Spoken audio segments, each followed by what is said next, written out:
If you are serious about healing from trauma, you must know how to choose the right therapist. In this video, I'll show you exactly what to look for so you don't waste years with the wrong person. So we often talk about red flags, the warning signs that tell you to walk away. But today we're going to flip that around. We won't focus on what to avoid, but on what to actively look for. We are searching for the powerful green flags, the clear signs that a therapist has done their own work and can hold a truly safe space for you to do yours. The foundation for any trauma healing is having a therapist who is truly self-aware. It's honestly the single most important thing to look for. When you've experienced trauma, your body's alarm system is often stuck on high alert.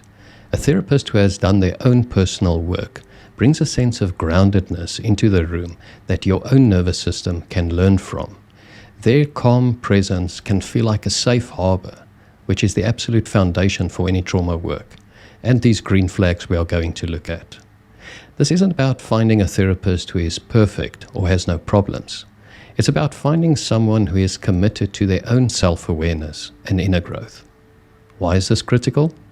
Because it drastically reduces the risk of them putting their own unresolved issues onto you. Let's say, for example, you express deep anger during a session. A therapist who is uncomfortable with their own anger might subtly shut you down or get defensive. But a therapist who has done their own work can sit with your anger without becoming dysregulated themselves, creating a space where it's finally safe for you to feel it. You need to feel that your therapist is a steady ally you can trust. Now let's look at the green flags you want to look out for when choosing a therapist.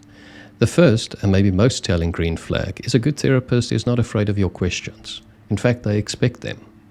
They understand that you are interviewing them for one of the most important roles in your life. During an initial consultation, it is completely fair to ask about their approach. You could ask something like, what's your philosophy on therapists doing their own personal growth work? Or how has your own journey informed the way you practice therapy? A therapist who is secure in their work won't get defensive. They won't make it all about themselves, but they will answer with a confidence that show they value self-awareness and transparency. If they seem guarded, dismissive, or annoyed by your questions, that tells you something important about how they handle being challenged. You are looking for openness, not ego. The second green flag to look for is this.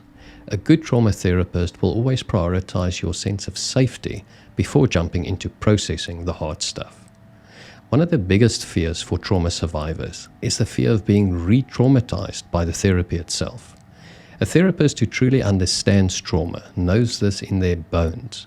Their entire approach will be built around creating a sense of safety before even asking you to talk about the hard stuff. They will not push you to dive into the details of what happened in the first few sessions, because forcing you to tell your story before you are ready can be harmful. Instead, a good therapist will follow a phase-oriented approach. Phase 1 is all about stabilization. They will help you build resources and skills to help you feel safe in your own body right now. For example, they might spend weeks, or in some cases even months, just teaching you grounding exercises, helping you track sensations in your body, and expanding your capacity to tolerate difficult emotions. They work from the principle that you cannot heal when your body's fire alarm is constantly blaring. They will empower you with a sense of control over your own journey, not rush you through it. We are about to get into our final two green flags, but first, I want to create a resource here together. Your experience is so valuable. If you've had a positive experience with a therapist, what was one green flag you noticed? What did they do that made you feel safe and seen? Please share it in the comments below. Your insight could be the sign that helps someone else find the right person. Alright, let's move on to the third green flag. A therapist who is self-aware will model very strong boundaries because they know that healthy boundaries are a cornerstone of safety and trust. This shows up in small but powerful ways. They start and end sessions on time. They maintain a professional yet warm presence. They don't spend your time talking about their own personal life or problems. This isn't because they are cold or rigid. It's because they are fiercely protecting the therapeutic space so it can be all about you. Let's say your session ends at 3 o'clock. A therapist with good boundaries will gently begin wrapping things up around 2:55, ensuring a calm and contained ending. They won't let you open a huge, painful topic with 1 minute to go and then cut you off abruptly. That consistency and predictability is healing in itself. It teaches your nervous system on a deep level that relationships can be reliable and safe. And the fourth green flag is a truly confident and effective therapist knows they are not the right person for everyone, and they are completely okay with that. During your initial conversations, they should be assessing the fit just as much as you are. A great therapist will actively encourage you to speak with multiple professionals. For example, they might say something like, "The most important factor for success in therapy is the relationship.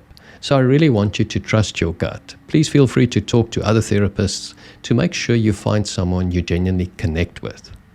They will never pressure you, create a false sense of urgency, or try to sell you on their services. They understand that the therapeutic relationship is the primary agent of change. By empowering you to make the choice, they are putting the power and control firmly in your hands, which is exactly where it belongs. So as you search for a partner in your healing, remember to look beyond the degrees and certifications. Look for these green flags: a genuine openness to your questions, a deep commitment to establishing safety before processing trauma, the quiet strength of healthy boundaries, and an open acknowledgement that the right fit is what matters most. Having the right person by your side for this work really can make all the difference. And if you feel I could be the right trauma healing guide for you, you'll find my Zoom booking link down in the description. Thank you so much for watching, and I'll see you in the next one.